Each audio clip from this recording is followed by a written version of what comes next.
bandiraɓe min calmini mon moni kala inde mum e yettode mum ɗoɗo yarete eɗen jokki darde yewtere mon wiyetede Sénégal men to koye Windere TV eɗen jokkodiri e Mamadou Déme kañum woni président Lande Kisal Sénégal. Mamadou Déme ko adi fof min calminima won projet e padanoɗo mo ganduɗa ko projet Diomaye président walla projet parti Pastef fodde wonde duuɓi sappo hande ko ɗum woni mana ko haalte ɗoɗo yarete projet o yalti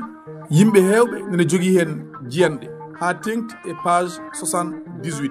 nde tawno ko on page woni moɓe mbaɗi alluwal noɓe jiiɗi gollorade Sénégal kono noon waɗi hewɓe ñingɓe oɗon page wi wonno page o fonno lelorade wonno miijo ngo fonno lelorade an holno jangguirɗa ɗum? eyyi Oumar Doro mi salminima mi jaarima. Pôle économique ko Sonko wina waɗa o woni koye defterum ɗerewol 9 o wi komo fecci leydi ndi e gueɗe 6 gueɗal hen foof o hokka ɗum inde mum gannide beele ɓiɓɓe leydi Sénégal jiituno en. Woodi ɗo taƴi o rendini, woodi ɗo taƴi o serdi, woodi ɗo taƴi o rendini ko Casamance o diwnuji Casamance ɗi tati ɗi Ziguinchor Oussouye e Kolda o watti ɗum zone goto o rendini ɓe ɗum wonno ko ɗo no jeeya. Diwan Sine Saloum o e diwan hunde Thiès wonno ko ɗon président jeeya o rendini ɓe o watti ɓe poluji ɗiɗi o hokki ɓe gueɗal timmugal. Pôle Sine Saloum o on no wonno makki waɗino mo wona kamɓe mbaɗi ɗum makki waɗino mo ɓe mbatti hen pôle Thiès pôle Kayor mais Kayor ko département wona région ɓe mbaɗi ɗum ɗo ɓe dokki Bawol pôle Bawol ko région. Pourquoi Kayor e Kayor e Bawol jeeya koye diwan Jolof? Pourquoi ɓe gartirani inde Jolof nde wonno eɓe gandi ko hoɗi ɗon eɓe gandi ko ɓuuri ɗon hewde eɓe majjina ɓe guitti pôle Louga région de Louga ɓe mbaɗi ɓe majjini inde Louga nde ɓe mbaɗi pôle sur le pastoral pôle Ferlo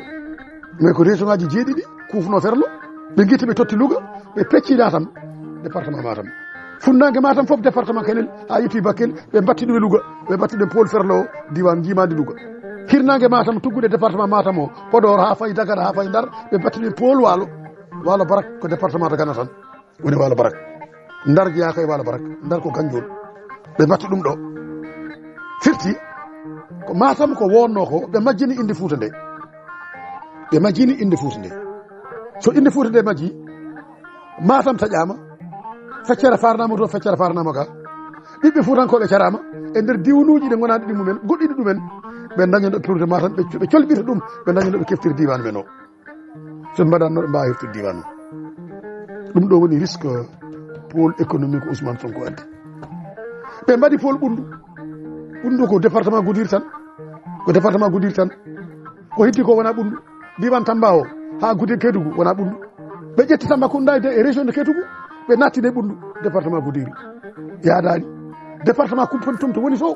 hakkude Kaolack e Tambacounda ɓe battini Ɓundu firti ko ɓeeɗo waɗi ɗum ɓe ganda leydi mabɓe no sifori eno lelori to banggue gonki gurdam e koddigo. Joni caggal nde jangguɗa projet o walla jangguɗa page 78 o cikkuɗa holko woni fayida cuuɗiɗo e cosgol ɗiɗo poluji? Fayida o tan koɓe suftiɓe ko wonani ɓe utile leydi Sénégal ko wona utile koɓe joƴi ɗum ɗa donc enen ɓe mbaɗi hen koye ɓe gona utile ɓe gona nafoore ɓe saabu sa ƴeewi gouvernement makko o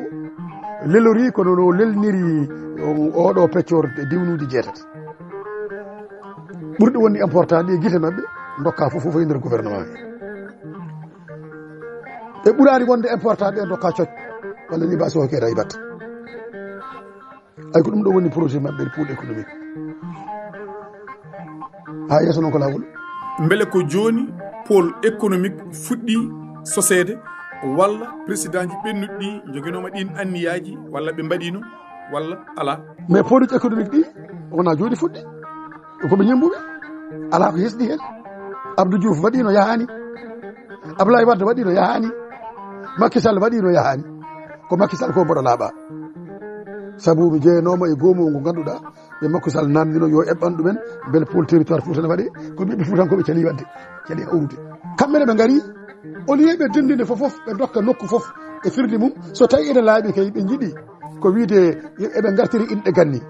en mbawi artirde inde gande e nder leydi Sénégal taw Fouta ala hen en mbawi artirde inde gande e nder leydi Sénégal taw Jolof ala hen en mbawi artirde inde gande e nder Sénégal taw diwnuji goɗɗi ngala hen ɓe eɓe manki gandal e famde ala woni ɗon ko joftor woni ɗon ko joftor joftoraji ɗi cuusa feññinede e joftoraji politique mais so tawi ɓe gañi makki yeehi hol responsabilité ɓe fuutankoɓe ne jogui droit wotande mo jiiɗi foof walla kamɓe ɓiɓɓe fuutankoɓe wotanɓe sonkoɓe koɓe bolle puyɗi pourtant ɓe piyama ɓe mbarama ɓe cokkaɓe mbaɗama foof bone sonko e ko ni o jarnortoɓe ko ni o yettirtaɓe ko yawti ɗum to banggue laabi diwanuji ɗiɓe miiji wadde ɗi beele leydi ndi foof yiitima hen hoore mum walla ala ene woodi ɓe ganduɗa ɓe kam hayso laabi ɗi mbaɗama ne waɗi ɗawaɓe to banggue stratégie aménagement du territoire to ɓe kaali laabi ɗi autoroute uji ɗi ɓe kaali rayuji ɗi ɓe kaali batoji ɗi diwanuji ɗi foof ene hen ha heddi Fouta ha heddi vallée du fleuve Sénégal Fuutankoɓe kandani e train Fuutankoɓe kandani autoroute Fuutankoɓe kandani batoji joloɗɗe laaɗa ene jaaha ene nawa yimɓe Fuutankoɓe kandani avion poɗɗo jurade aéroport Wourossogui saabu majjinede e gonka territorialité Sénégal ko ganduɗa ɗum ɗo ene namdi programme développement jogitiɗo e diwan ɗum ɓe kadi ɗum Fuutankoɓe ɗawi Fuutankoɓe ɗawin ɗum ko Fouta ko ɓe pecci ɓe mbaɗi ɗuma e Ndar ɗuma e Louga diwnuji goɗɗi ɗuyet hakkude Ndar e Sédhiou garata ko 438 kilométres hakkude Louga e men ene abbo ɗum walla ɓuura ɗum développement koko ɓamti diwan koko ɓati diwan wona ko woɗɗi ɗum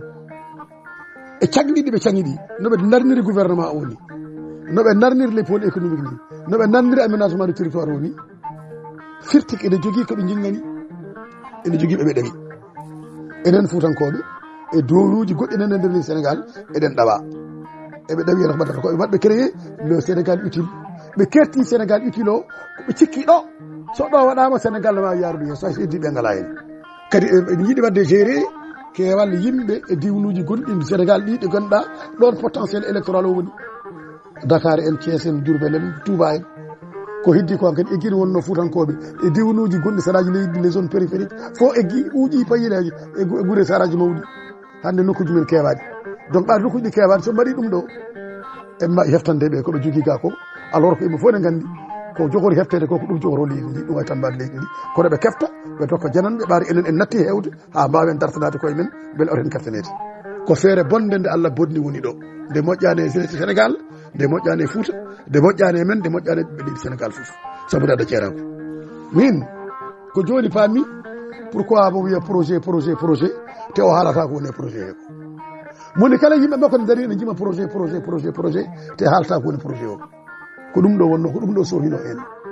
oto yimɓe gandude law sabu ɗum ɗo so andanoma law gila woote waɗani mbiɗa sikki Fuutankoɓe ko jaasi ko foof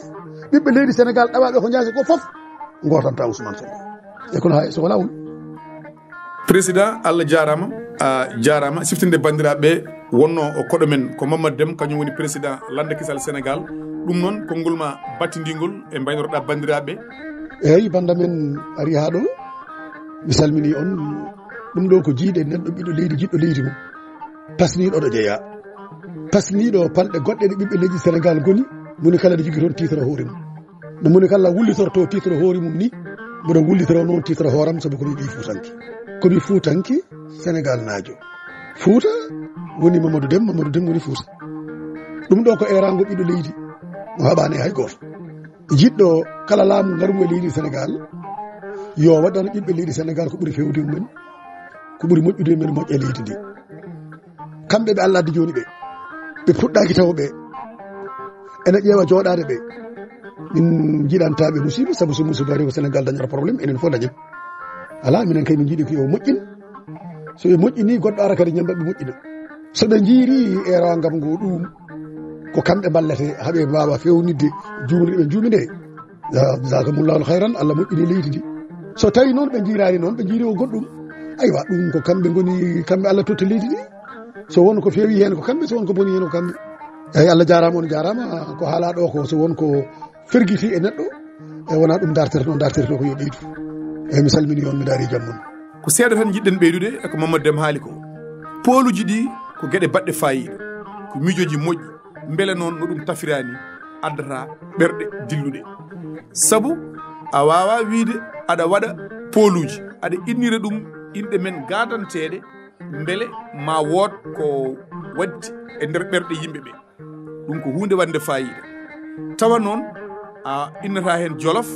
a innata hen fuuta ko gonga ko innira ko foof ene foti innirede kono fuuta ene foti innirede saabu fuuta ene soomi inɗe goɗɗe ɗe ganduɗa ko inɗe pattamlame saabu koye fuuta tawata tooro tawa law tawa yirlaɓe tawa damga tawa hebbiyaɓe tawa lewre tawa ene wayno leydi waddi ɗiɗo diwanuji foof sa wi pôle Fouta ɓeɗo foof a nani ɗumen e nder hen te ɓamtare leydi ndi Fouta wawa hedde hen caggal no wirete Casamance ene jeeya e nokku ɓamtowo Sénégal waddi ɓamtare Sénégal Fouta wawa hedde hen caggal ene jogui ladde ene jogui ndiyam ene jogui nangue ene jogui kala waddi Fouta ene foti wawde wiyede pôle mo Fouta ɗum fof so wawa wiyede yoɓe innir pôle uji ɗi nord sud ouest central e ko nandi hen ɗum ɓuuri yedde hakkille bandiraɓe so waɗi gantuɗe e haala he min ñaguima yaafo e so langguere mawde wari nokku ma ɗum jomum yinno hen thiaw pisan lo ha lawol gongol